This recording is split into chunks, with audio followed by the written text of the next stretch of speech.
बिस्मिल्लाहिर्रहमानिर्रहीम। Dear students, अस्सलाम वालेकुम। स्टूडेंट्स, आज हम नाइन्थ के साइंस सब्जेक्ट से मैथ यानी मैथ की जो ना चैप्टर नंबर 2 जो है ये हम जो ना स्टार्ट कर रहे हैं, यूनिट नंबर 2। तो यूनिट नंबर 2 का जो नेम है वो है real and complex number. Real and complex number. तो ये चैप्टर आज हम शुरू करने लगे हैं। तो चैप्टर शुरू करने से कबल मेरे चैनल को सब्सक्राइब करें, लाइक करें, कमेंट भी किया करें। तो आइए शुरू करते हैं। रियल एंड कॉम्प्लेक्स नंबर, ये स्टूडेंट्स हमारे टॉपिक का नाम है। रियल नंबर जो होते हैं, सबसे पहले हमें रियल नंबर को समझने के लिए हमने छोटी क्लासेस में मुख्तलिफ सेट्स को पढ़ा है। जैसे आपके ज़हन में होगा कि नेचुरल सेट हमने पढ़ा हुआ है, नेचुरल सेट। अब नेचुरल सेट जो ना नॉर्मली होता है 1 2 3 4 5 6 7 8 9 सो ऑन, जितना मर्जी आगे बढ़ा दें, ये नेचुरल सेट। इसी तरह आपने होल नंबर भी पढ़ा होगा, होल नंबर सेट। ठीक है, होल नंबर जो है वो क्या होते हैं? 0 1 2 3 4 5 6 7 सो ऑन, ऐसे चलते जाते हैं। इन दोनों में जो फ़र्क होता है, नेचुरल और होल नंबर में, दोनों में जो फ़र्क है वो 0 है। ये सेट नॉर्मली 1 2 3 4 से शुरू होता है, ये 0 से शुरू हो जाता है, इसमें 0 का इजाफा हो जाता है। फिर इसी तरह आपने इवन नंबर पढ़े हुए हैं, इवन नंबर का सेट आपने पढ़ा हुआ है। इवन नंबर जो 2 के टेबल में आते हैं, ठीक है, 2 4 6 सॉरी 0 से स्टार्ट करते हैं इसको, 0 2 4 6 8 सो ऑन, इसको भी इतना मर्जी बढ़ा दें। इसी तरह एक आपने ऑड नंबर पढ़ा हुआ है। ऑड नंबर जो है वो 2 के टेबल में नहीं आते, 1 3 5 7 9 सो ऑन, इसी तरह ये चलता रहता है। फिर आपने प्राइम नंबर पढ़ा हुआ है, प्राइम नंबर। अब प्राइम नंबर कौन सा सेट होता है? एक ऐसा सेट जो यानी जिसके नंबर्स अपने आप के अलावा किसी और टेबल में ना आए। नॉर्मली ये सेट जो होता है, ये 2 पे स्टार्ट होता है, 2 3 5 7 11, ये वो नंबर होते हैं जो अपने आप के अलावा किसी और टेबल में नहीं आते। अब ये सेट जो है ये नॉर्मल हमने पढ़े हुए हैं। अच्छा, अब ये इन सेट से हट के एक सेट हम पढ़ते हैं जिसको हम कहते हैं रैशनल नंबर। अब रैशनल नंबर जो है एक ऐसा सेट होता है, रैशनल नंबर एक ऐसा सेट जिसके एलिमेंट्स को P ओवर Q फॉर्म में लिखा जा सके, P ओवर Q फॉर्म में लिखा जा सके। अब आपने जितने सेट देखे हैं, चाहे नेचुरल नंबर है, चाहे होल नंबर है, प्राइम नंबर है और इवन ऑड नंबर है, ये सारे के सारे बिल्कुल सीधे सीधे नंबर्स हैं। लेकिन अगर हम देखें रैशनल नंबर को, तो रैशनल नंबर ऐसे नंबर जो ओवर फॉर्म में होते हैं, जैसे लेट्स सपोज 1 ओवर 2, 2 ओवर 3, इसी तरह 2 ओवर 7 या 5 ओवर 9, कुछ भी ऐसे ओवर की फॉर्म में जितने नंबर्स होते हैं इनको रैशनल नंबर कहते हैं। फिर इससे आगे चलें तो इररेशनल, यानी यही स्पेलिंग यही होते हैं, लेकिन इससे पहले IR इर लग जाता है, बाकी यही आगे लिख रहे हैं रैशनल, तो ये बन जाता है इररेशनल नंबर। अब इररेशनल नंबर्स कौन से होते हैं? अब इररेशनल जो है, आपके बहुत सारे ऐसे नंबर्स हैं जो इररेशनल हैं, वो जो नेचुरल नंबर में नहीं आए और होल नंबर में नहीं आए, इवन में ऑड में नहीं आ रहे, बल्कि वो किस फॉर्म में आ रहे हैं? वो आ रहे हैं अंडर रूट फॉर्म। अब अंडर रूट आम काउंटिंग में तो नहीं होता ना, अगर 3 अंडर रूट ले लिया जाए तो 3 अंडर रूट इररेशनल नंबर, ठीक है, अंडर रूट फॉर्म में आ रहा है, ये इररेशनल है।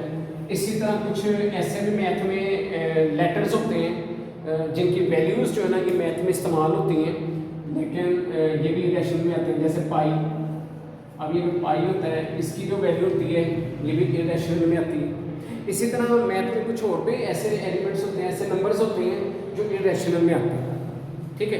तो इरेशनल जो है ऐसे नंबर्स होते हैं तो बिल्कुल मतलब जो ना दीगर सेट्स में नहीं आते। अब देखिए मैंने असल चीज़ आपको जो समझाना चाह रहा था वो था अब रियल, हमारे जो चैप्टर का नाम है वो है रियल सेट है ना। तो रियल जो है ये क्या है, रियल नंबर। अब रियल नंबर जो है ये है रैशनल नंबर और इरेशनल नंबर।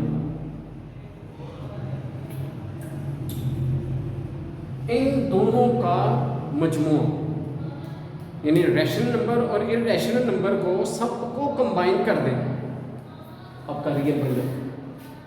दूसरी लफ्ज़ों में ऐसे भी हो सकते हैं, हमने जितने सेट पढ़े हैं natural number, whole number, even number, odd number, prime number, composite number या ये रैशनल नंबर ओवर वाली फॉर्म वाले और ये अंडर रूट वाले, पॉइंट वाले, ठीक है, ये जितने नंबर है सबको इकट्ठा कर लें तो दिस इज रियल नंबर, वो रियल नंबर कहलाएगा। ऐसे सेट को फिर रियल नंबर कहते हैं।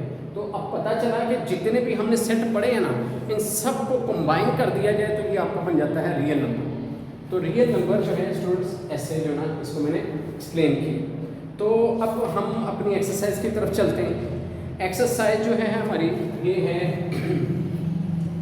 2.1, ये हमने स्टार्ट करनी है।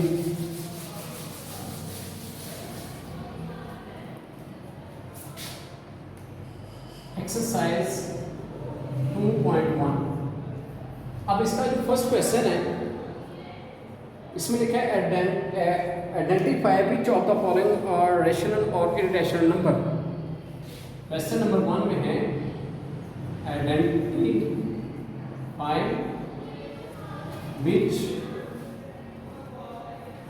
विच आर द नंबर्स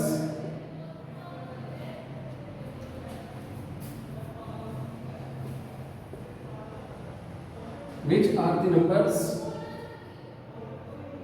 rational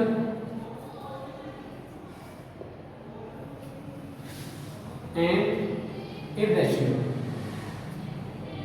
हमें बताना है कि इनमें से कौन से नंबर रैशनल हैं और कौन से इरेशनल हैं। अब सबसे पहले हमारे पास आ रहा है फर्स्ट पार्ट √3। अब √3 जो है इस पे बात हो चुकी है, मैंने आपको बताया था कि √3 जो है ये आपका नेचुरल नंबर में नहीं आता, होल नंबर में नहीं आता, इवन नंबर में नहीं आता, ये आपका ऑड नंबर में नहीं आता, ये प्राइम नंबर और कंपोजिट नंबर में नहीं आता। तो ये किस में आ रहा है, ये ओवर वाली फॉर्म में भी नहीं है, ये रैशनल में भी नहीं है। तो फिर ये बचा क्या, ये इरेशनल है। अंडर रूट फॉर्म क्या है, इरेशनल। तो ये आपका इरेशनल जो है नंबर कहलाएगा, इरेशनल नंबर। इसी तरह सेकंड पार्ट यानी फर्स्ट पार्ट का जस्ट हमने यही बताना है, यही आंसर इरेशनल। इसी तरह 1/6 ये हमारे पास आ रहा। अब ये ओवर के फॉर्म में, ठीक है। रैशनल नंबर की डेफिनेशन ही मतलब जो ना यही होती है कि the numbers which are in the form of P/Q। जो P/Q की फॉर्म में क्या कहते हैं नंबर्स होते हैं उनको हम रैशनल कहते हैं। लिहाजा ये अगर देखें तो ये ओवर की फॉर्म में, यानी अगर हम देखें तो ये P ये ओवर Q, तो P/Q फॉर्म में यानी P/Q, तो इस फॉर्म में तो इसलिए इसको कहा जाएगा रैशनल। ये नंबर कहलाएगा रैशनल, रैशनल नंबर। इसी तरह थर्ड पार्ट जो है वो है पाई। अब जो थर्ड पार्ट जो है वो है पाई। अब पाई के मतलब मैंने पहले भी वीडियो के स्टार्ट में बताया आपको कि पाई जो है ये यानी मैथ के कुछ ऐसे लेटर्स हैं जो मतलब मुख्तलिफ सेट्स में नहीं आते। तो पाई जो है ये इरेशनल है, इरेशनल, ठीक है, इरेशनल नंबर। नॉर्मली पाई जो होता है, पाई आपको पता है पाई की जो वैल्यू होती है 22/7 होता है। बाज़ मतलब जो स्टूडेंट ये भी समझते हैं कि ये पाई ओवर 22/7 में है तो ये रैशनल है, क्योंकि रैशनल ओवर की फॉर्म में होता है ना, तो वो इसको रैशनल समझते हैं। लेकिन ये जो वैल्यू है ना कि इसकी एग्जैक्ट वैल्यू नहीं है, ये अप्रॉक्सीमेटेड वैल्यू है, ठीक है, ये नहीं राउंड ऑफ फिगर है। इसकी जो मतलब पाई की वैल्यू को 3.142 समथिंग, काफ़ी मतलब कैलकुलेटर की पूरी स्क्रीन जो है ना वो इसका आंसर आता है। इसलिए ये नंबर जो है ये रैशनल है। इसी तरह नंबर 4 पे है, उसको देख लेते हैं। नंबर 4 पे है 15/2। अब 15/2 जो है ये भी कोई p/q फॉर्म में है, तो ये भी कौन सा होगा, रैशनल। ये भी रैशनल नंबर में आ गया, रैशनल नंबर। इसी तरह इसका नेक्स्ट 5th वाला पार्ट है 7.25। अब ये जो 7.25 है ये जो है ये क्या है, ठीक है स्टूडेंट्स। अगर इसको हम अगर देखें ना तो ये जो 7.25 है ना इसका पॉइंट ख़त्म हो जाता है। मैथमेटिकली जो पॉइंट होता है पॉइंट को ख़त्म किया जा सकता है। पॉइंट की जगह 1 आ गया, 2 नंबर्स हैं 2 0, यानी ये जो 7.25 है ना इसको हम इसकी रैशनल नंबर यानी p/q फॉर्म में लिख सकते हैं। जब हम इसको p/q फॉर्म में लिख सकते हैं तो हमने चूंकि बताना तो यही है रैशनल और इरेशनल, तो ये रैशनल नंबर शो हो जाएगा। कौन सा नंबर शो हो जाएगा, रैशनल नंबर, रैशनल नंबर। इसी तरह इसका लास्ट पार्ट है 6 वाला, उसमें है √29। अब √29 जो है ये रैशनल है और इरेशनल, तो उसके लिए आप फर्स्ट पार्ट देख सकते हैं। फर्स्ट पार्ट अंडर रूट पे था, तो मैंने आपको पहले पार्ट में बता दिया था कि जो अंडर रूट फॉर्म में होता है इसको हम इरेशनल कहते हैं। लिहाजा 29 अंडर रूट जो है ये इरेशनल नंबर कहलाएगा, ठीक है जी। तो इस तरह ये आपका क्वेश्चन 1 जो है ये कंप्लीट हो गया जी। तो स्टूडेंट्स अब हम क्वेश्चन नंबर 2 जो है ये कर रहे हैं। क्वेश्चन नंबर 2 जो है लिखा है कन्वर्ट द फॉलोइंग्स, यानी जो गिवन है ये दिए हुए हैं इनटू डेसिमल फ्रैक्शन। इनको डेसिमल फ्रैक्शन में लाना है, डेसिमल फ्रैक्शन। देखिए कन्वर्ट का मतलब होता है तब्दील करना, तब्दील करें, ठीक है। डेसिमल फ्रैक्शन जो होती है इसको कहते हैं हम कसरे इशारिया, मतलब ये पॉइंट, जो पॉइंट वाले क्वेश्चन नहीं जैसे होते हैं डिवाइड करें तो पॉइंट में आंसर आना चाहिए, इसको डेसिमल फॉर्म कहते हैं, कसरे इशारिया, इशारिया में फॉर्म कहते हैं। तो हमारे पास ये दिया हुआ 17/25, तो हमने इसको कन्वर्ट करना है इनटू डेसिमल फॉर्म। तो देखें उसके लिए हमें क्या करना है, सिंपल जैसे छोटी क्लासेस में हम 17 ऊपर वाली वैल्यू को अंदर रखें, नीचे वाली वैल्यू को 25 को बाहर रखें और इनको आपस में डिवाइड करें, यानी 17 को 25 पर डिवाइड कर दें, ठीक है। अब 25 का टेबल पढ़े कि 17 आ गया, 25 के टेबल में 17 आता है, नहीं आता, क्योंकि 17 छोटा डिजिट है, 25 ग्रेटर डिजिट है, तो लिहाजा 25 के टेबल में 17 नहीं आता। तो ऐसे के लिए हमें क्या करना पड़ेगा, हमें यहाँ पर पॉइंट लगाना पड़ेगा। पॉइंट लगाएंगे तो 1 0 अलाउ है कि हम 1 0 एक स्टेप के अंदर लगा सकते हैं। जब हमने यहाँ पे 1 0 लगाया तो ये 117 हो गया।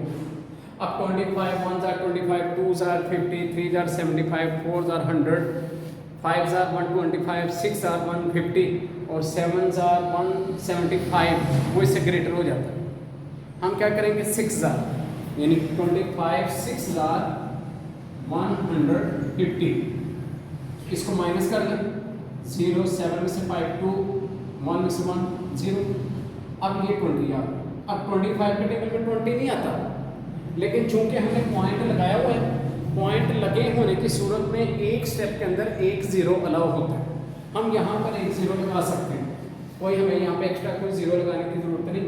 यहाँ पे हम एक ये स्टेप कंप्लीट होने के बाद यहाँ पे नए स्टेप में 1 0 लगा सकते हैं। इस तरह अब हम हमारे पास ये 200 बन गया। अब 25 को किसी ऐसे नंबर से मल्टीप्लाई करेंगे 200 आ जाए, या 25 का टेबल पढ़ेंगे 200 आ जाए। तो 25 जो है 6 150 आया था, 25 7 175 और 25 8 200 आ जाए। इस तरह आप 200 को 200 में से माइनस करेंगे तो आपके पास क्वेश्चन कंप्लीट हो जाएगा, खत्म हो जाएगा। और ये जो आंसर आया है ये हमारा आंसर जो है 0.68, ये हमारी डेसिमल फॉर्म, इसको हम कहेंगे डेसिमल फॉर्म, ठीक है। तो हमारा ये आंसर जो है वो डेसिमल फॉर्म में आ जाएगा, ठीक है। इसी तरह एक सेकंड क्वेश्चन भी देखें, एक क्वेश्चन नोट कर लेते हैं। इसमें है 19/4, तो इसमें भी 19 को हम अंदर रखेंगे, 4 पे डिवाइड करेंगे, ठीक है। तो 4 1s are 4, 4 2s are 8, 4 3s are 12, 4 4s are 16, 4 5s are 20। अब 4 का टेबल पड़ा कि 19 आ जाए। अब 19 तो आता नहीं है, तो 19 के करीब 20 आता है, जो कि इससे ग्रेटर है।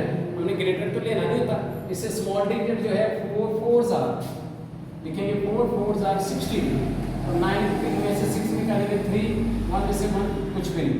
अब हमारे पास 3 रिमेनिंग आ गए। अब हमने क्या करना है, 4 का टेबल पढ़ेंगे 3 आ जाए, नहीं आता। तो ऐसे सूरत में क्या करते हैं, हम पॉइंट लगाएंगे। जब हम पॉइंट लगाते हैं तो 1 0 अलाउ हो जाता है, यानी 1 0 हम लगा सकते हैं। तो जब हमने 1 0 लगाया तो अभी 30 बन गया। अब 4 का टेबल पढ़े 30 या 30 के करीब का कोई डिजिट आ जाए, तो जब हमने 4 का टेबल 7 पढ़ा तो वो आ गया 28। तो इसको माइनस किया तो यहाँ से कह दिया 10 में से 8 2, या 30 में से 28 माइनस किए तो 2। अब नेक्स्ट स्टेप में आए हैं तो यहाँ पर भी 1 0 अलाउ है, तो 20 बन गया, 4 5s are 20। तो इस तरह ये क्वेश्चन यहाँ पे खत्म हो गया, माइनस करने से 0 आ गया। तो अब ये जो हमारे पास फॉर्म आई है, ये 4.75, ये हमारे पास डेसिमल फॉर्म आ गई, ठीक है। जो उसने कहा था ना कि डेसिमल फ्रैक्शन में आंसर दें, तो ये हमारे पास डेसिमल फ्रैक्शन में आंसर आ गया। तो इसको हम डेसिमल फ्रैक्शन कहते हैं, जो पॉइंट की सूरत में आंसर आ जाता है। एक क्वेश्चन और देखते हैं, यहाँ पे है 57/8, तो 57/8 यानी 57, ऊपर वाली वैल्यू को हमने अंदर रखना है, चाहे वो छोटी है चाहे वो बड़ी है, लेकिन ऊपर वाली वैल्यू को अंदर रखना होता है, नीचे वाली वैल्यू को बाहर रखना होता है। अब 8 का टेबल पढ़े 57 आ जाए, या इसका करीब करीब कोई नंबर आ जाए, तो 8 7s are 56 होता है। अब इसके लिए आपको एक टेबल आने चाहिए, नहीं टेबल आता है तो फिर भी कैलकुलेटर भी आपको लगा हुआ है, कैलकुलेटर से ऐसे नंबर से मल्टीप्लाई करें कि इसके करीब आ जाए। तो 8 7s are 56, रिमेनिंग 1। अब यहाँ पे 8 के टेबल में 1 नहीं आता, तो हम क्या करेंगे, यहाँ पे पॉइंट लगाएंगे, पॉइंट लगाएंगे तो एक 0 लग जाएगा। 8 1s are 8, तो ये हमारे पास आ जाएगा रिमेनिंग 2। तो एक पॉइंट लगने की सूरत में 1 0 अलाउ है, 0 लगाया तो हमारे पास 20 आ गया। 8 2s are 16, इसमें से इसको माइनस किया, 20 में से 16 तो 4, तो रिमेनिंग हमारे पास 4 आ गया। 8 के टेबल में 4 नहीं आता, फिर 0 लगेगा। 8 5s are 14। तो इस तरह हमारे पास ये क्वेश्चन भी कंप्लीट हो गया। ये जो हमारे पास फॉर्म आई है, ये हमारे पास इसका आंसर आ गया, ठीक है। तो इसी तरह इस पार्ट के नेक्स्ट क्वेश्चन जो है वो है 205/18। ऐसे में 205 को आप अंदर रखें, 18 पे डिवाइड, ठीक है जी। 205 अंदर रख लेंगे, 18 पे डिवाइड करेंगे। अब देखिए 2 डिजिट्स हैं, इधर से 2 डिजिट देखें तो 20 बनता है। तो क्या करेंगे, 18 का टेबल पढ़ें कि 20 आ जाए। तो 20 तो नहीं आता, लेकिन 20 से लेस तो है 1, कम जो है वो 18 आ जाएगा। 18 1s are 18। अब इसमें से इसको माइनस करेंगे, रिमेनिंग 2, 5 नीचे आ गया। 18 1s are 18 अगेन, तो फिर 25 में से 8 माइनस करेंगे तो 7 आ जाएगा, ठीक है। यानी पहले तो हमारे पास पॉइंट नहीं आया, पॉइंट से पहले ही क्वेश्चन को हमने सॉल्व किया। 18 1s are 18, तो 20 में से 18 2, 5 नीचे आ गया, तो 18 25, फिर 18 1s are 18, तो रिमेनिंग 7। अब 18 के टेबल में 7 नहीं आता, अब हम क्या करेंगे, हम पॉइंट लगाएंगे। पॉइंट लगाएंगे तो यहाँ पर 0 लग जाएगा। अब 18 का टेबल पढ़े कि 70 के करीब हम आ जाए, तो 18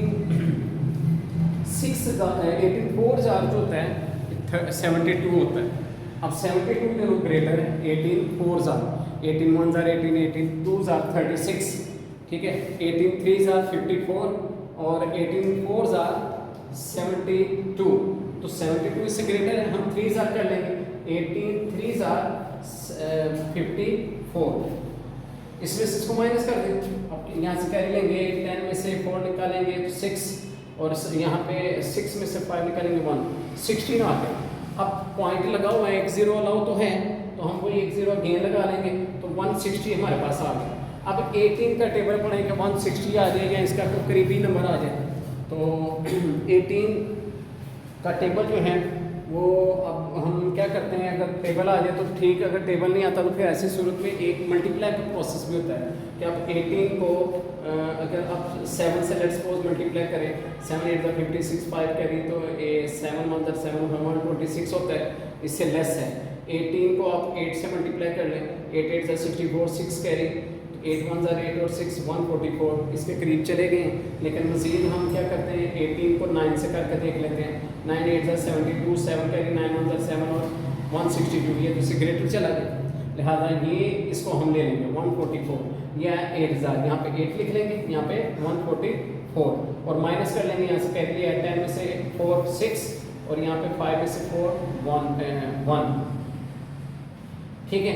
अगेन हम मतलब जो ना वही 0 फिर लगाएं तो अगेन फिर 160 बन गया, ठीक है। अगर आप देखें तो ये वही क्वेश्चन रिपीट हो गया 160, फिर अगर हम दोबारा हम इसको सॉल्व करें तो यही है कि हमारे पास 8144, तो हम फिर माइनस करेंगे तो फिर 16 आएगा। इस तरह ये क्वेश्चन जो है ये आगे रिपीट चलता रहेगा, हमने इसको रिपीट चलते नहीं रहने देना, हमने इसको बस यहीं पे किसी मुनासिब 2 डिजिट या 3 डिजिट के बाद जो ना रोक देना है, और इस तरह हमारे पास जो है आंसर जो है वो डेसिमल फॉर्म में यही आ जाएगा, ठीक है। इससे आगे हमने क्वेश्चन को नहीं लेके जाना, क्योंकि क्वेश्चन तो जा रहा है, लेकिन हमने इसको पॉइंट के बाद 2 डिजिट या 3 डिजिट के ऊपर रोक देना जी। तो स्टूडेंट्स इसका क्वेश्चन नंबर 5 है, 5 वाला पार्ट हम स्टार्ट कर रहे हैं। 5 जो है उसमें है 5/8, तो हम क्या करेंगे 5 को अंदर रखेंगे, 8 पे डिवाइड कर देंगे। तो अब देखें 5 के टेबल में 8 के टेबल में 5 तो नहीं आता, तो वही हम पॉइंट लगाएंगे। अच्छा पॉइंट में एक बात मैं आपको बताऊं कि अगर जस्ट आप ऐसे पॉइंट लगा दें ना, ठीक है, तो ऐसे भी पॉइंट माना जाता है, ठीक है, लेकिन 0 लगाने का फायदा है, ठीक है। 0 ना लगाएं तब भी पॉइंट माना जाता है, लेकिन 0 लगाने का पॉइंट फायदा ये होता है, बाद बहुत ज़्यादा राइटिंग के अंदर जब आप पॉइंट लगाते हैं ना, बाद पॉइंट नज़र नहीं आता, या पेन से जब आपने पेन से डॉट लगाया ना, तो वो डॉट जो है वो बिल्कुल लाइट पड़ गया, तो एग्जामिनर को चेकर को वो नज़र नहीं आएगा, तो आपका नंबर कट जाएगा, वो समझेंगे किसी ने पॉइंट नहीं लगाया वो। लेकिन जब आप 0 लगा देंगे ना, तो फिर अंडरस्टूड है कि अगला समझ सकता है कि मतलब कि ना ये पॉइंट से पहले ही 0 होता है, तो इसलिए इसका ये फ़ायदा भी है। तो इस बात को मद्देनजर रखें कि जब हम पॉइंट लगाते हैं ना, तो जस्ट खाली पॉइंट लगाने से भी काम चल जाएगा, लेकिन हम 0 लगाएंगे स्टार्ट में, ठीक है। तो अब ये पॉइंट लगाने से यहाँ पे 0 अलाउ है, 8 6 are 48, रिमेनिंग 2 0 लगाएंगे, 8 2 are 16, रिमेनिंग 4, तो फिर 0 लगेगा, 8 5 are 40। तो इस तरह हमारे पास ये डेसिमल में आंसर आ गया 0.625, ये जो है डेसिमल में आंसर आ गया। इसी तरह हमारे पास ये 6 वाला पार्ट है, इसको हम क्या करेंगे 25 को अंदर रखेंगे 38। अब देखो ऊपर वाली वैल्यू छोटी है, नीचे वाली बड़ी है, लेकिन रूल तो यही है कि ऊपर वाली वैल्यू जो है उसको अंदर रखना, नीचे वाली को बाहर रखना, ठीक है। अब 38 के टेबल में 25 तो नहीं आता, क्योंकि छोटा डिजिट है, तो हम पॉइंट लगाएंगे तो एक 0 लग गया, अब ये 250 बन गया। अब 38 को किसी ऐसे नंबर से मल्टीप्लाई करें कि आपके पास 250 या इसके करीब का कोई नंबर आ जाए, तो मैं 38 को 5 से मल्टीप्लाई करके देखता हूँ, 5 8 are 40, तो 4 कैरी, 5 3 are 15 और 4 19, तो 190 इसके करीब के हैं, लेकिन वो नहीं है, ज़्यादा और करीब हो सकता है चले जाए। अगर हम इसको 38 को 6 से मल्टीप्लाई करें तो 6 8 are 48, 4 कैरी, तो 6 3 are 18 और 4 228, अब 228 इसके और करीब चला गया। और अगर हम इसको मज़ीद आगे 8 7 से मल्टीप्लाई कर लें, 7 8 are 56, 5 कैरी, 7 3 are 21 और 5 26, ये तो इससे बड़ा हो गया, लिहाजा इसको जो है हम एक्सेप्ट कर लेंगे 228। ये कितने हज़ार 6,000। अब इन दोनों को हम माइनस कर लेंगे, यहाँ से कैरी लिया 10 में से 8 2, यहाँ पे 4 में से 2 माइनस 2, ठीक है जी। अब पॉइंट लगा हुआ है, 80 तो अलाउ है, ठीक है। अब ये 220 बन गए। अब 38 को किससे मल्टीप्लाई करेंगे 220 में इसके करीब आ जाए, तो ये देखेंगे अगर हम 6 से करें तो 2 to 8 आता है, वो ग्रेटर है, इससे हम स्मॉल ले लेंगे 5,000, यहाँ पे 5,000 लेंगे तो आ जाता है 190। अब इसको माइनस कर लेते हैं 0 और यहाँ से कैरी 12 में से 9 निकालेंगे, रिमेनिंग 3, ठीक है जी। तो अब हम क्या करेंगे, हम वही 1 0 अलाउ है, हम एक 0 लगा देंगे, तो इस तरह हमारे पास ये 300 आ जाएगा। तो अब हम क्या करते हैं, हम 38 को मल्टीप्लाई करते हैं 8 के साथ करके देखते हैं क्या आता है। 38 मल्टीप्लाई बाई 8, 8 8 64, 6 कैरी 8 3 जा 24 और 6 30, तो ये तो इससे ग्रेटर हो गए।